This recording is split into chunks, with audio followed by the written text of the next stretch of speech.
Markai, once a high-ranking officer in the Imperium's elite forces, had spent countless cycles watching planets burn and cities fall. Each campaign, each victory, each loss, had etched a deeper scar into his soul. His people hailed him as a hero, a beacon of loyalty and strength. But inside, Markai's heart grew heavier with each mission. The Imperium had promised peace, yet all he saw was destruction, and he was beginning to question the purpose of it all. One mission changed everything. Sent to subdue a rebellious colony on the outer fringes, Markai witnessed the brutal slaughter of innocent civilians, elders, children, whole families reduced to ash. These weren't soldiers or traitors. They were simple beings trying to live, caught in the crossfire of the Empire's quest for dominance. He couldn't shake the image of a small child reaching out, calling for someone to save her before a blast silenced her forever. Her face haunted him, even as he led his troops back to their cruiser, unspoken doubts weighing on his every step. Back on his ship, Markai felt a rare tremor of fear. He had been raised to serve the Imperium without question, to believe that his empire's cause was just. But as he stared at the stars, each one representing a world his people had conquered, a dark truth clawed its way to the surface. The Imperium's mission wasn't peace, it was power. And he, one of its most celebrated commanders, had been a willing tool in its conquest. One night, Markai made a decision. He would not be a part of this any longer. As his crew slept, he commandeered a small, outdated scout ship and slipped away, leaving behind a decorated career and a future of high honors. He knew he would be branded a deserter, a traitor, but the thought brought him a strange sense of peace. For the first time, he felt he could live with himself. His escape, however, was far from graceful. Navigating the hostile outer sectors of space in an old scout ship was no easy feat, especially with the Empire's resources hunting him down. It wasn't long before his vessel started to fail, a mishap in navigation leaving him drifting towards a barren moon orbiting a cold, desolate planet. As his ship crashed on the rocky surface, he knew this place would likely be his grave. Markai quickly took stock of his situation. His supplies were minimal, with only enough food and water for a few days, maybe a week if he rationed carefully. The planet itself offered no shelter or resources. It was nothing but endless stretches of jagged rock and dust.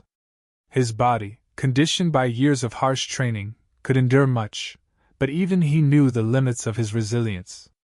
As the days passed, hunger gnawed at him, a constant reminder of his vulnerability.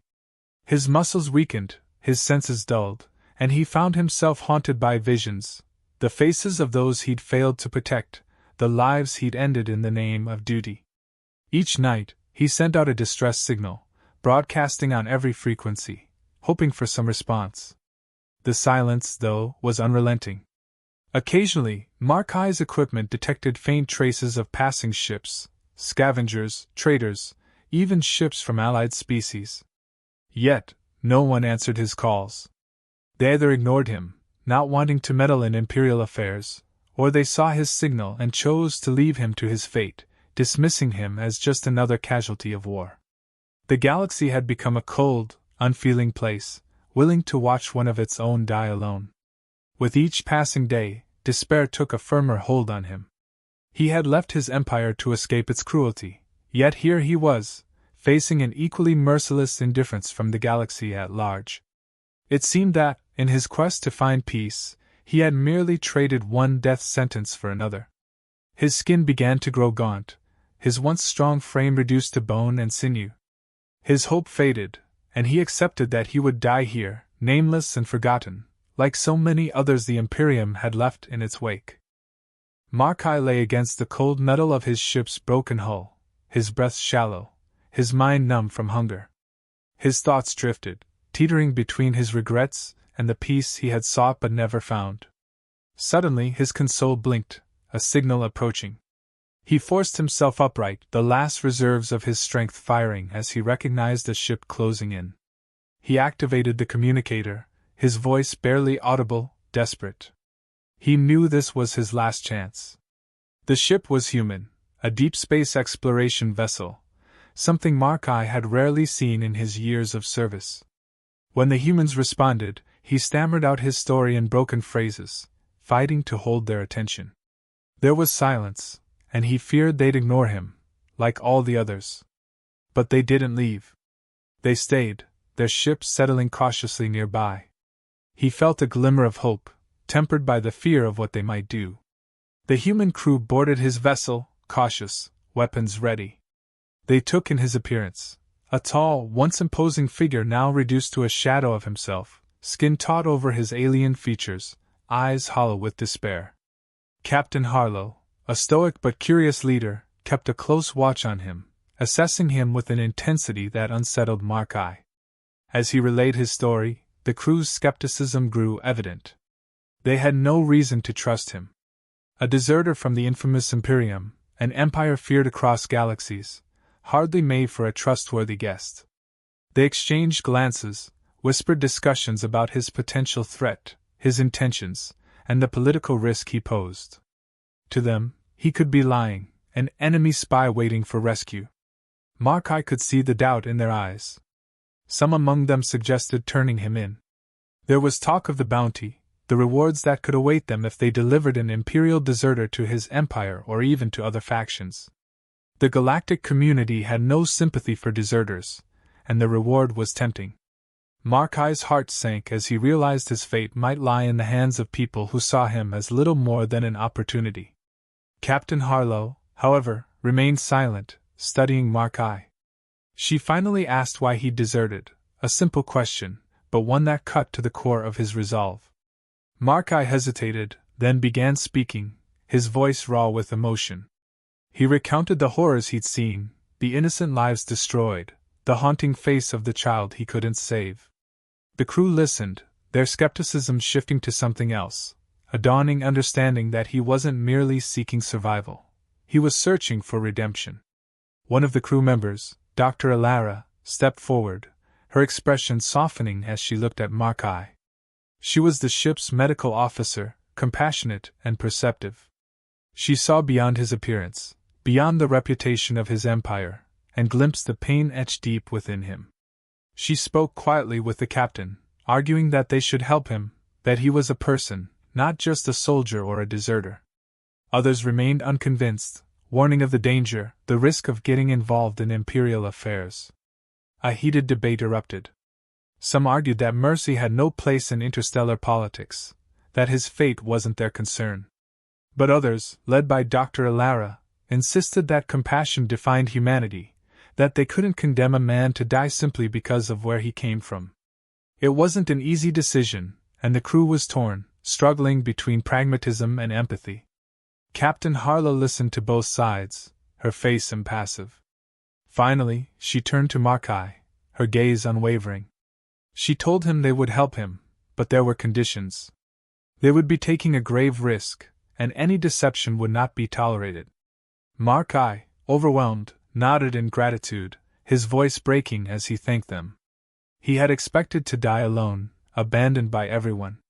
This act of mercy was more than he could have hoped for. The humans worked quickly, helping Markai onto their ship. Even as he boarded, some crew members eyed him warily, still uncertain of his true intentions. But Markai no longer felt the need to defend himself.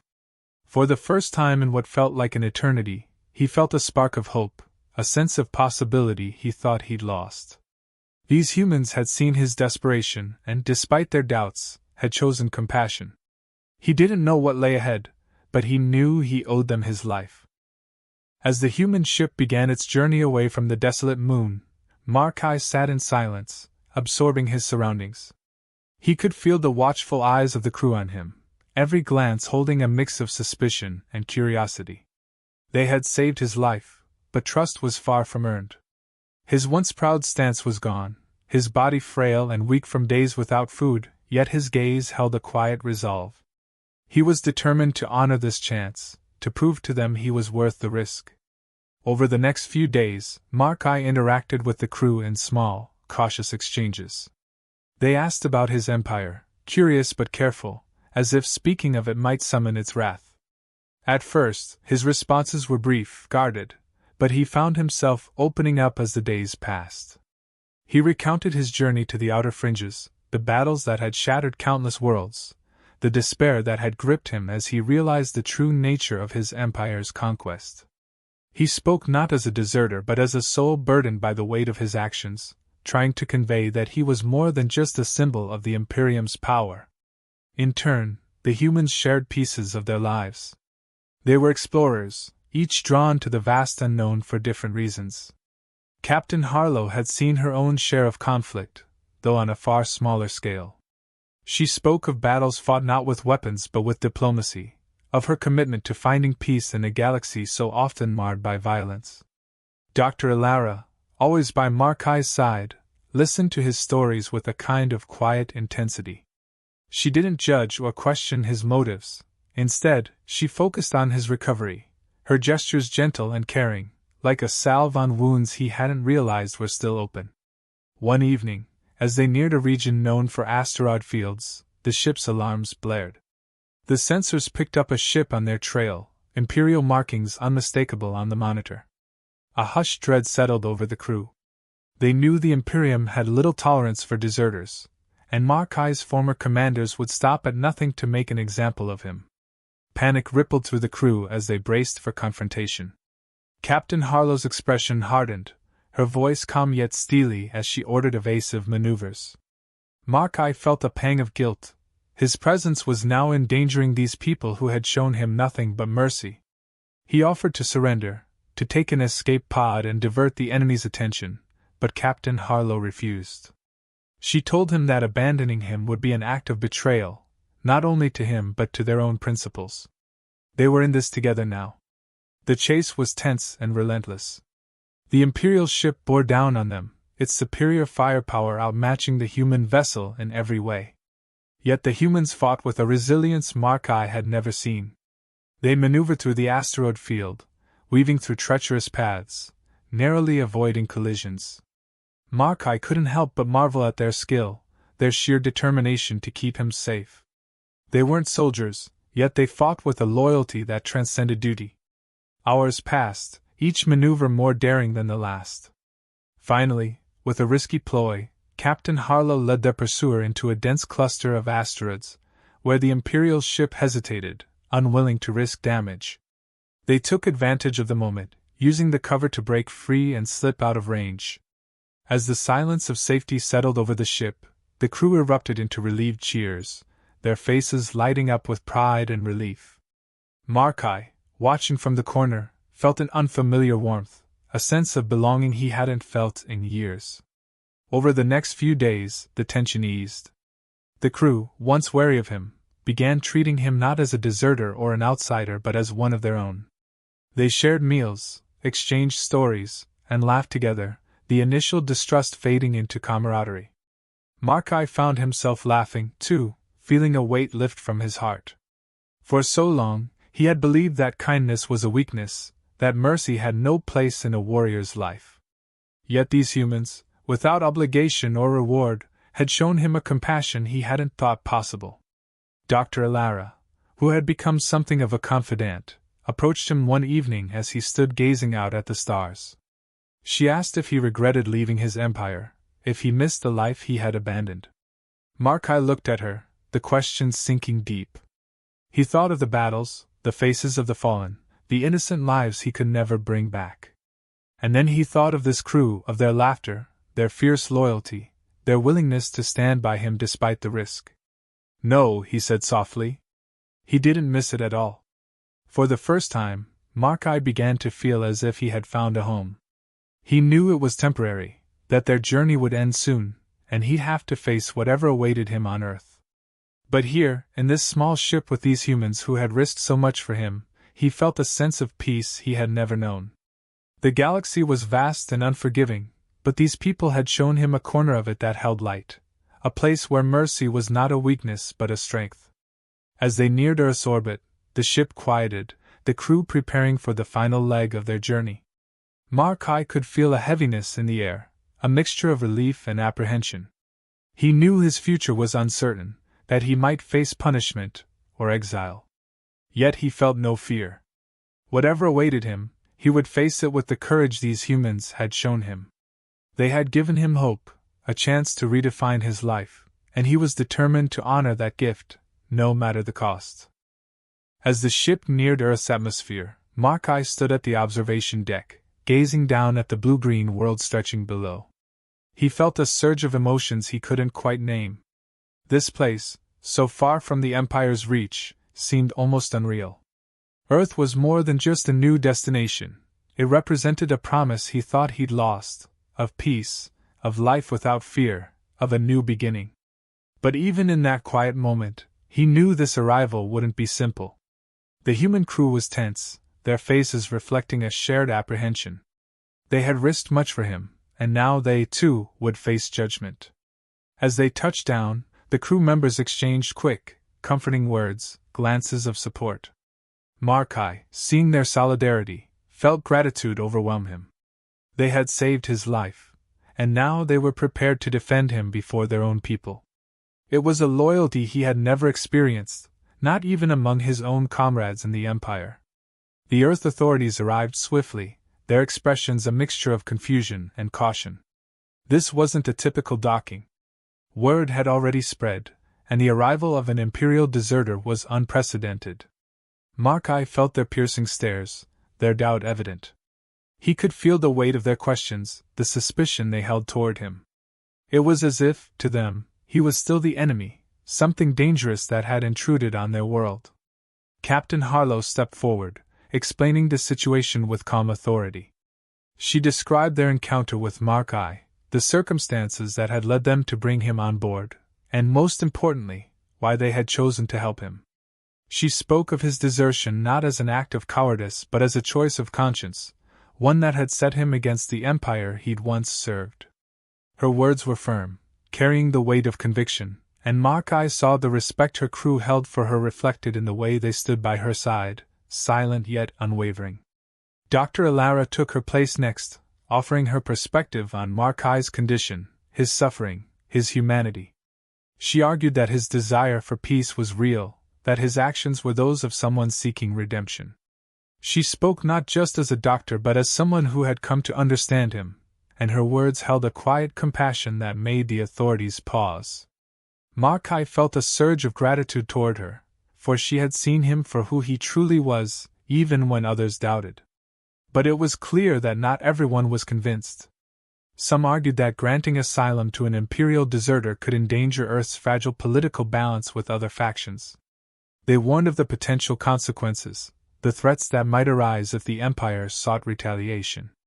They questioned the crew's decision, asking whether they fully understood the risk they had taken. In response, Captain Harlow stood tall, addressing these concerns with unflinching resolve. She explained that humanity's values, their commitment to compassion and justice, could not be set aside for fear or convenience. She argued that Markai was not a threat but a reflection of the kind of future they wanted to create, a galaxy where even the lost could find refuge, where mercy could prevail over violence. Her words rang through the room, filled with a conviction that silenced those who opposed her. The debate stretched on, the room filled with voices both for and against Markai's asylum. Each moment felt like an eternity, the tension thick as every argument was weighed. Markai, standing quietly beside the crew, realized that his fate hung in the balance. His entire life had been defined by orders, by commands given without question, yet now his future rested on an act of faith, on these humans who believed in him against all odds. Finally, a decision was reached. The Earth authorities, after much deliberation, agreed to grant him temporary asylum. They stated that he would be monitored, that he would live under careful watch, but he would be allowed to remain. This decision, though conditional, was more mercy than Markai had ever expected. He felt a wave of relief wash over him, a gratitude so deep it left him speechless. Captain Harlow and Dr. Alara approached him, their expressions filled with warmth and encouragement. They told him he was safe now, that he had earned his chance. Markai, overwhelmed, struggled to find the words to express his gratitude. He had been prepared to die alone, abandoned and despised, but these humans had given him not only their trust but also a place to belong. Over the next few days, Markai began to settle into his new life. The bustling cities, the diverse cultures, the kindness of ordinary people, all of it was new to him. He found himself marveling at humanity's resilience, their ability to find joy even in the smallest moments. Earth was not a perfect place, yet its people embraced life with a vigor he had never seen before. He took on small tasks, determined to contribute in whatever way he could, a gesture of thanks for the sanctuary they'd offered him. He worked quietly, staying out of sight when necessary, but gradually, he began to forge connections. He spoke with students and researchers, sharing insights from his own culture, hoping his knowledge might help foster a better understanding between their species. As the days turned to weeks, Markai found a sense of purpose growing within him. No longer a soldier, no longer a tool of the Empire, he had the freedom to choose his path.